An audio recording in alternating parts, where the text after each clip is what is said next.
One of the things that I speak about a lot is differentiation in products. And differentiation can come in many, many different forms, but it's the ability to make your product stand out from the crowd. And what you're really trying to do when you differentiate is you're trying to make it more appropriate for a potential buyer.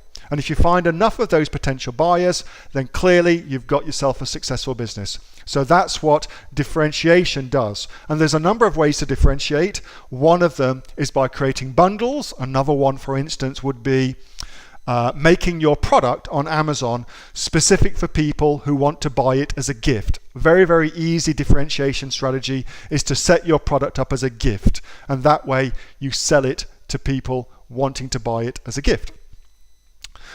So, bundling is a differentiation strategy, just to give you the background on that. Now, bundling is interesting because not all bundles are created equal. Not all bundles are created equal. There is a huge difference, for instance, between a product that gives away an ebook as a bundle, a recipe book, for instance, with a masticulating juicer, for instance. Well, that's a bundle, but is it a good bundle? Well, maybe, maybe not.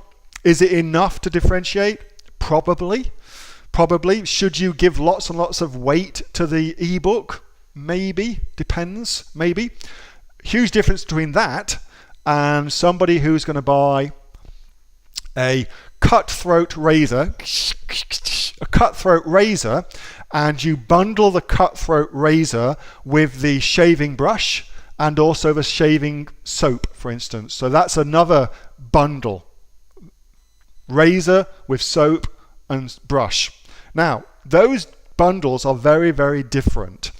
And it's clear, I think you'd agree, that one of them is going to suit a lot more people than the other, and so you should give more weight to the bundled items in your product listing than you would ordinarily do. Now, how can you know for sure if you've got good bundles together? Well, one thing you can do, let's just go and look on Amazon, because Amazon tells you exactly what to do based on a little thing called their recommendation engine. So let's go and look at, let's have a look for cutthroat razor.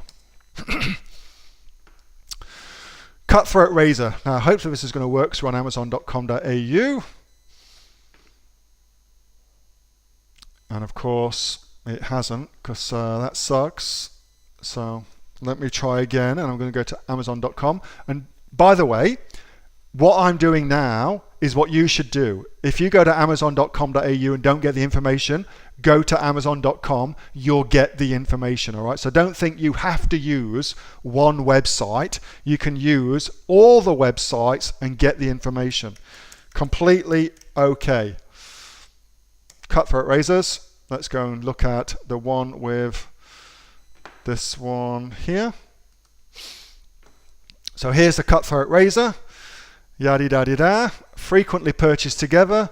The leather strop for sharpening it, and strop dressing. So that's what you put onto your strop. So if I then bundled all those things together, and instead of charging $52 for it, I made it a shaving kit selling for $47, well, now I've got myself an interesting bundle. I hope you can see the difference between those two things. An ebook versus a bundle. And all I'm doing is I'm letting Amazon tell me what to bundle together. Amazon will tell you what to do if you will only listen to it. That's what my thinking is when it comes to bundling these things together. Ebooks are easy things, and they are not valued very highly. It's all a value game. It's all a perception game of the way people value things. Like giving away an ebook when you're trying to get somebody's email address, for instance.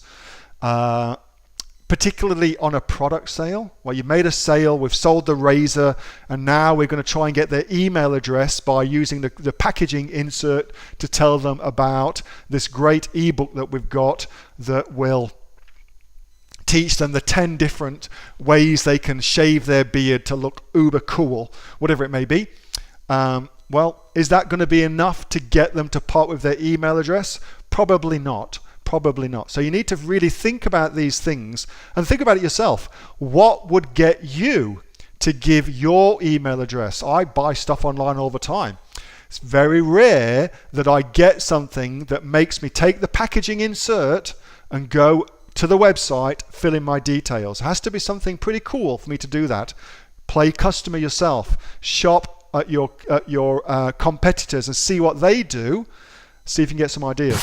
Hey, thanks so much for watching that video, and I hope that you got some massive value from it. Before you go, do you live in Australia? If you do, this is for you. Would you like to learn how to sell things on Amazon here in Australia? Would you like to know what sells really, really well and what sells for the maximum amount of profit? Would you like to know where you can source those products from, whether that be in China or here in Australia, and how to source them so you pay bottom dollar and get maximum value for what you're doing? If you do, please subscribe to my channel and like this video, and you'll learn that and much more. It's the exact same information that people like Jeff from New South Wales I've used to make $45,000 a month on Amazon, that Sue, who's from the sunny coast, has used to purchase herself a brand spankly BMW every single year as a result of her e-commerce business, and the lovely Kate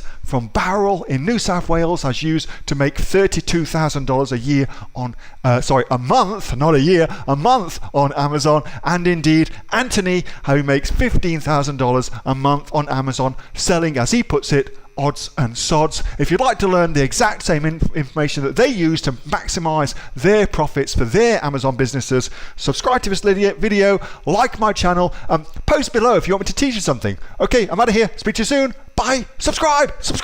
Do it now.